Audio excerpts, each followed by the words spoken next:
Alors, ils ont chacun une question à vous poser. On commence avec Franz-Olivier Gisbert. Alors, Alexis Corbière, au départ, les Insoumis, ça devait être une très très bonne affaire. Hein. Des gens sympas, jeunes, ça change. Jean-Luc Mélenchon, chef charismatique, tout le monde le voudrait. Et il y a quelque chose qui ne va pas, c'est qu'on a l'impression que vous mettez des boulets aux pieds tout le temps, c'est-à-dire la défense du Venezuela, qui est quand même un pays épouvantable, le communisme, la Che Guevara, tout de suite vous allez le défendre, Robespierre, etc. Comme si, en fait, vous étiez un peu suicidaire et que vous aviez peur d'arriver au pouvoir. Parce qu'au fond, vous ne faisiez pas peur quand vous êtes arrivé à l'Assemblée nationale. Et aujourd'hui, on a le sentiment que vous commencez un peu à faire peur. Premièrement, moi, je ne suis pas du tout... On évoquait ma jeunesse. Moi, je suis profondément anti-stalinien. Mon engagement est né dans le refus des bureaucraties soviétiques, etc. Et moi, comme tout à l'heure, j'évoque Robespierre, finalement, c'est une question secondaire. Ce que je veux défendre, c'est la Révolution française. Moi, là où je vous respecte, c'est que ça me passionne qu'on s'engueule sur l'histoire de France, à condition qu'on se la transmette. Ce qui me semble le plus terrible, c'est qu'il y a un oubli général. Donc, si avec Mélenchon, vous trouvez que parfois, peut-être qu'on en fait trop, à vous de juger, moi, je ne crois pas. Mais là où il y a une pédagogie dans ce que nous faisons, c'est que nous réinscrivons ce que nous cherchons à faire, cette promesse d'un pays meilleur, dans l'histoire profonde du pays. Et ce pays, ce qu'il y a de magnifique, c'est qu'il est né dans un soulèvement populaire pour mettre fin à ce qu'était un absolutisme royal. Et ça, c'est beau, parce que tous les pays du monde n'ont pas dans leur histoire et dans leur acte fondateur une révolution populaire. Eh bien moi, j'aime la France de l'égalité, de la liberté, de la fraternité, et je suis fier d'être français par rapport à ça. Est-ce que je peux jeter un petit programme? C'est dommage qu'on lui coupe la tête à Louis XVI. Bon, enfin, ça, c'est bon. Abtsatou, vous avez une question à poser à Alexis Corbière. Oui, Monsieur Corbière. J'aimerais qu'on regarde quelques-unes de vos interventions politiques, et puis je vous pose ma question après. On regarde. Le maillot que je porte aujourd'hui, c'est celui de l'Olympique au Courtois. C'était le club de mon ami Antoine. J'ai fait des courses ce matin, monsieur le Premier ministre, elles sont là. Et voilà ce que vous supprimez tous les mois par les plus démunis.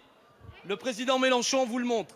Elles sont à votre disposition et aussi à la disposition de la députée au petit. Délaissez un instant les belles paroles.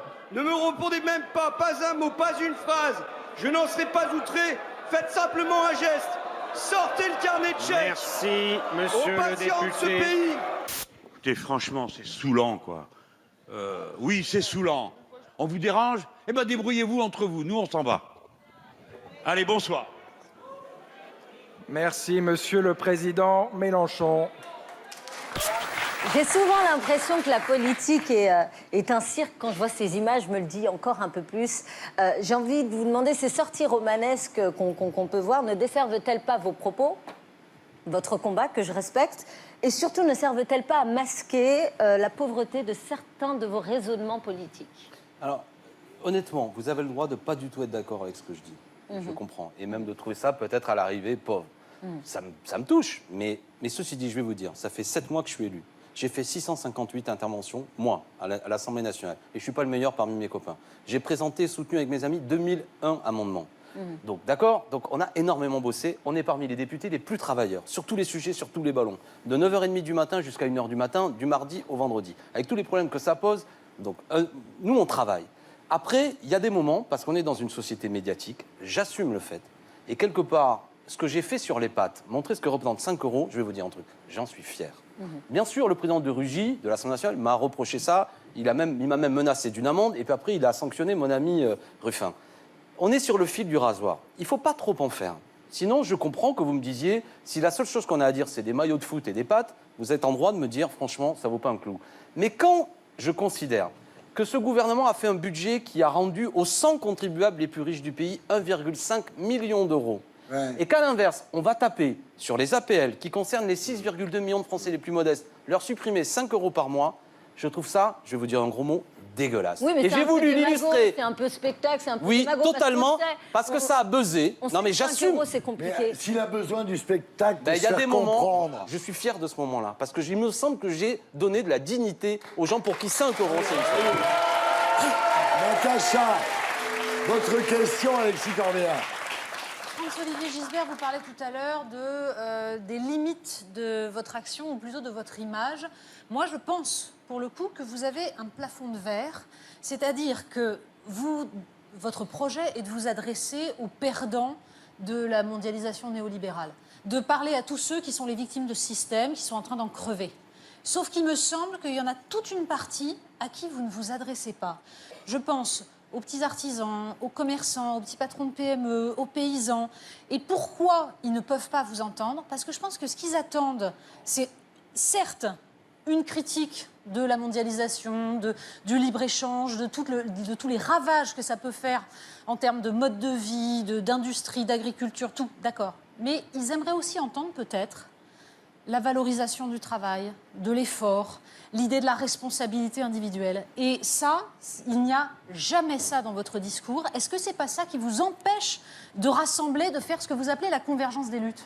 Je suis un homme, j'ai une culture politique de gauche, mais je ne veux plus les drapeaux rouges, les machins. Ah oui. Parce que je pense que ça fait écran à la compréhension de millions de gens. Et vous avez raison qu'il y a toute une série de gens, fondamentalement, ces petits commerçants, patrons de TPE, PME, ils ont tout à gagner à ce que la France insoumise arrive au pouvoir. Parce que nous, véritablement, on est pour la relance du pouvoir d'achat qui va permettre qu'eux en profitent. On est pour une fiscalité dont eux, ils profitent. On est pour, aujourd'hui, un autre modèle agricole dont eux vont profiter. On le dit, on le répète. Peut-être que c'est pas assez entendu. C'est pour ça que j'enrage quand parfois on est cornérisé et caricaturé. Pardon, mais c'est pas seulement qu'ils ne vous comprennent pas, c'est aussi qu'il y a tout un pan du discours, je le disais, sur la responsabilité individuelle que vous ne tenez pas. C'est-à-dire que vous êtes en permanence sur la dimension qui est fondamentale du secours, de l'aide, de l'assistance aux plus faibles, mais à aucun moment on ne vous entend dire aussi qu'il y a parfois des gens qui abusent du système, qu'il y a parfois un système qui facilite l'abandon de la conscience professionnelle, de l'envie de réussir, et qu'en fait, il faudrait tenir les deux bouts à un moment. Oui, c'est-à-dire qu'il faudrait... Les patrons sont des salauds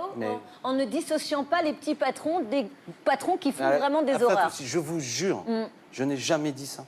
Jamais. Vous opposez quand même très souvent les patrons aux salariés, faisant des salariés des anges, les patrons des salauds, et... Moi, je me sens insultée. Moi, je suis entrepreneur et patron. Et je me dis, on n'est pas tous des salauds. Mais vous avez raison. Pour nos salariés, et on en a marre d'entendre ce discours. Mais vous avez raison. Non, mais c'est pas... Il n'y a pas les patrons. Peut-être qu'on parlera tout à l'heure.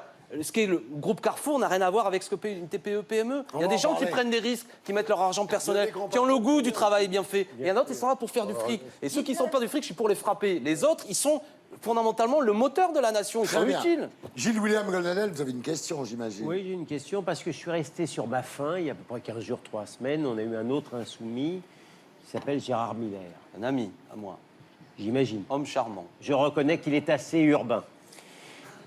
C'est fou, hein. Il a du papier de verre dans la bouche. Hein, c'est pas donné à tout le monde. Je lui ai posé une question simple. Il a été très en peine de me répondre. Je lui ai simplement demandé, Gérard Miller, et là je demande à Alexis Corbière, est-ce que depuis 1917, où il y a eu le premier régime communiste dans le monde, où on a appliqué la théorie marxiste, est-ce que vous pouvez me donner un seul exemple dans le monde où un pays dans lequel on a appliqué un régime communiste ou une théorie marxiste ne s'est pas terminé par une catastrophe humaine ou économique? Il m'a répondu simplement l'armée rouge. L'armée rouge de Staline qui nous a sauvés. Alors j'espère que vous serez un peu plus pertinent ou plus sincère. Non mais mon engagement, il était dans ce qu'on appelait le trotskisme.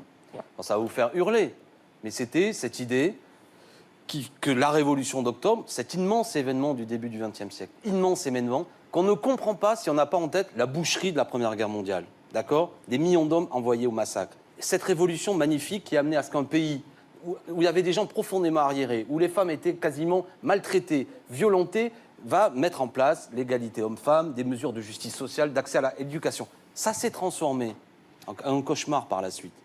Un cauchemar. D'accord? Et le meilleur de la génération de ceux qui ont fait la révolution d'octobre ont été assassinés par Staline. D'accord? Moi, je suis marqué par ça. Et précisément, je n'ai pas de modèle. Pour ça que tout à l'heure, au bout d'un moment, ne m'enfermez pas là-dedans. Je ne suis pas militant ni adhérent du Parti communiste. Je suis profond. Mon engagement est né. Ce que vous dites, c'est quand même que vous ne connaissez pas de pays où le communisme a Non, réussi. mais c'est une réalité. Voilà. D'accord, non, mais c'est une réalité. Voilà. Mais je ne connais pas de pays. Mais je ne connais pas de pays non plus. Non, mais attendez. On fabrique autre chose, c'est ça l'idée. Le monde d'aujourd'hui. C'est vrai, le capitalisme ne marche pas. Hein. Oui, oui. Donnez-moi Enfin, un exemple où le capitalisme marche. Est-ce qu'on peut vous dire qu'on préfère vivre Est-ce qu'on peut vous dire qu'on préfère vivre en France que sous l'URSS ou sous Cuba Mais Gilles-William ou Goldnadel. Venezuela? Mais non, mais enfin, écoute. Non, mais c'est pourquoi. Mais attendez. Moi, je vais vous. On va tous se mettre d'accord. On a à 100 millions de morts inventer. du communisme, c'est quand même... Monsieur Goldnadel, on a à inventer ensemble quelque chose de nouveau. D'accord? Moi, je viens quelque part, peut-être le continuateur d'une histoire. Et vous, vous avez votre histoire. Et je pense qu'au fond de vous, même si vous faites la brute des fois sur le plateau, il y a un cœur qui bat. Et profondément, vous n'aimez pas ce monde d'injustice. Moi, j'en suis convaincu. Ensemble, il faut qu'on imagine un monde nouveau, notamment avec quelque chose que moi, j'ai appris par la suite, l'exigence écologique, qui fait que ce modèle économique, même si vous l'aimez bien, comme ça, pour faire le malin, fondamentalement, comme moi, vous savez bien, qu'il est en train de foutre en l'air la planète elle-même. Donc, il faut qu'on change de modèle économique. C'est une question majeure. Alors, évidemment, c'est pourquoi moi, j'enrage. Si vous m'enfermez en disant hey, « le stalinisme, regarde Corbière », moi, je ne suis pas un nostalgiste. Vous avez raison. Mais à l'inverse, si vous me vendez le fait que le modèle américain, c'est formidable, non plus. Donc, il faut imaginer quelque chose de nouveau. C'est ça, la France insoumise. Tu ne m'empêcheras pas de te répondre que les Français, lorsqu'on voit le nombre de suffrages qu'ils donnent aux communistes, 1%. montrent qu'ils préfèrent une fois vivre dans un régime capitaliste que dans un régime communiste. Moi, La réalité, elle est là. Je pense que c'est très bien. C'est très bien pour vous parce que là, grâce à Gilles-William Golnadel, vous êtes lavé de tout soupçon de communisme. Déjà stratégiquement plus Pour ceux qui suivent la vie politique, d'ailleurs, on n'est pas communiste, c'est pas le parti communiste, qu'est-ce que je vous dis? On est déjà alliés un peu. Allez, Monia. Alors, heureusement que je suis là pour relever le niveau intellectuel. Alexis, vous voyant comme ça, côte à côté de Raquel, ça me fait palpiter mon petit cœur sensible et ça me donne envie de jouer aux amours. Est-ce que Thierry pourrait faire ça pour moi? Ce qu'il faut, déjà, c'est danser le sans peur. C'est ça. Mais Tex, tu es revenu. Tex, tu es revenu, je croyais que tu étais viré. Voilà. Donc ça va être très simple. Je vais vous poser des questions. Je vais voir si Raquel vous connaît si bien. Quel est le premier job étudiant d'Alexis? Et ensuite, on compare les réponses. Mais non, mais vas-y. Bah, moi, les récolter le maïs, ensuite les melons et ensuite faire pion. Serveur dans un café. Ah oui, bah d'accord, mais ça c'est quand il était grand. Deuxième question. Ceux qu'il adore manger. Oh là là, ça va mal, là. Du maïs en plat. Heureusement, vous ne faites pas les vrais amours sans Votre jeu est terrible. Oh, le voyage à Djerba, hop, sous le nez. Natacha et Perico vont frissonner. Ouais, non, mais c'est vrai. Pas de gruyère. Et la dernière question. Hommage à Paul Bocuse, hein, on est avec toi, mon pote. Raquel cuisine bien.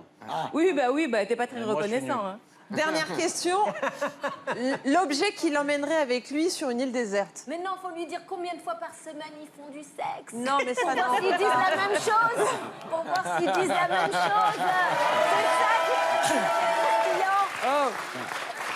C'est ça qui est Un peu de dignité quand même. On va poser la même question à Absatou, elle va prendre. L'objet qu'il aimerait emporter avec lui sur une île déserte. Sextoy. Un jour, elle en a ramené un à la maison. Après votre émission. Bien sûr. Alors, ça va être une galère pour c'est bon Raquel. ou pas? Bibliothèque. Allez. Bon, mais voilà, vous êtes d'accord sur ça. Vous sauvez l'honneur. On n'est pas bon, on n'est pas bon. Maintenant, je crois qu'il faut faire plaisir quand même à Alexis qui s'est prêté au jeu et arrêter avec cette chanson sur Che Guevara. Ah oui, au mieux écouter Sardou, franchement. Combien d'années faut-il pour gagner 4 sous? Quand on connaît le prix qu'on met dans une bombe, Lénine, relève-toi, ils sont devenus fous. Moi, c'est pas une blague, hein, parce qu'évidemment, Sardou a des convictions aux antipodes des miens. Mais je trouve qu'il y a des paroliers, Pierre Delanoë ou d'autres, qui sont magnifiques. Ce type a chanté des chansons à la Maladie d'amour qui sont extraordinaires. Les lacs du Connemara. Les lacs du Connemara, c'est génial. Et Ricard n'était pas là. Ah oui. Non, mais il a chanté des folies, mais cette conviction, par exemple, il a chanté Je suis pour la peine de mort en 80, c'est un truc de dingue, horrible de mon point de vue, mais il a chanté Danton. Robespierre n'était pas contre. Hein. Non, mais moi, ce chanteur engagé de droite, avec des paroles quand même, moi j'aime bien. C'est bien. Ça et le bonhomme, il est ce qu'il est. Je suis allé le voir en concert. Il a plus beaucoup de voix, mais ça reste. Non, mais c'est vrai. Mais c'est beau quand même. Et puis voilà. Et cette chanson est une chanson anti-stalinienne. On a eu ensemble, Raquel, votre question. Alexis Corbière. Eh bien, je reste dans le thème. Tu es marié depuis 20 ans. Tu vis depuis 20 ans fidèlement. Avec la même femme. C'est toi qui le dis. Ça, c'était qui le dit. Avec cette femme, une seule femme, tu as eu 3 filles.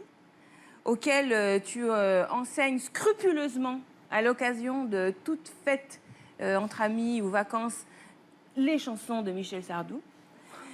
Ma question donc est la suivante. Sous tes airs insoumis, tu serais pas un peu réac?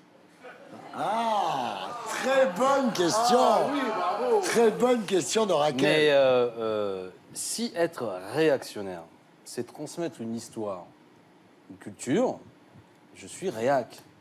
Parce que je pense que malgré tout, le progrès, le monde nouveau qu'on va construire, on le fera aussi avec les matériaux de l'ancien monde. Et notamment cette culture, la culture française, la chanson française. Je peux peut-être apparaître comme un con, bien sûr, c'est sympa les chansons anglophones, tout ce que vous voulez, mais il faut défendre la chanson Je française. suis d'accord. Alors, Tom, votre question. Oui. Est-ce que vous avez une question pour Alexis Corbière? Alexis, vous le savez évidemment, donc Raquel Garrido est avec nous tous les dimanches. Donc du coup, tous les dimanches soirs, vous êtes peinard. Donc là, du coup, vous êtes avec nous ce soir. La question que je me pose, c'est du coup, votre maîtresse, elle est avec qui ce soir alors? No comment. Voilà, c'était les 7 mercenaires face à l'invité fil rouge.